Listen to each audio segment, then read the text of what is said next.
मराठा आंदोलक मनोज जरांगे पाटील यांचा मराठवाड्यातील शांतता रॅलीला सुरुवात झालेली आहे। आज ते बीड या ठिकाणी जे आहेत येणार आहेत आणि या ठिकाणी शांतता रॅलीचे जे आहे ते सद्यस्थितीला आयोजन करण्यात आलेलं आहे। आपण पाहू शकता की या आयोजनामध्ये सर्वतोपरी तयारी झालेली आहे। काही वेळानंतर जे आहे ते मनोज जरांगे पाटील जे आहे ते बीडमध्ये दाखल होणार आहेत आणि या रॅलीमध्ये सहभागी होण्यासाठी जे आहे ते लाखोच्या संख्येने जे आहेत जनसमुदाय बीडमध्ये दाखल होताना दिसून येत आहे। आणि या रॅलीमध्ये कोणताही अनुचित प्रकार जर झाला आणि कोणाला जर आरोग्यासंबंधी काही तक्रार निर्माण झाली तर त्याचे निरसन करण्यासाठी जे आहे ते आपण पाहू शकता की या ठिकाणी ॲम्ब्युलन्सची जे आहे त्या ठिकाणी रांग लागल्याचे दिसून येत आहे। ॲम्ब्युलन्स देखील सज्ज झाल्याचे या ठिकाणी समोर असं दिसून येत आहे।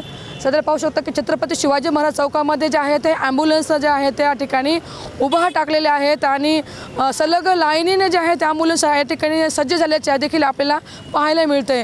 अशाच पद्धतीने जे आहे ते जरांगे पाटलांची जी आहे ती रॅली देखील निघणार आहे। 11च्या नंतर जे आहे ती रॅलीला सुरुवात होणार आहे आणि या रॅली दरम्यान जे आहे ते कोणताही अनुचित प्रकार घडू नये म्हणून आरोग्य प्रशासनाच्या वतीने देखील ही जी आहे ती ॲम्ब्युलन्सची सुविधा या ठिकाणी उपलब्ध केल्याचे या ठिकाणी सांगण्यात आलेलं आहे। कॅमेरा पर्सन संजीव रायसह सुकेश नायकवाडे, टाइम्स मराठी, बीड।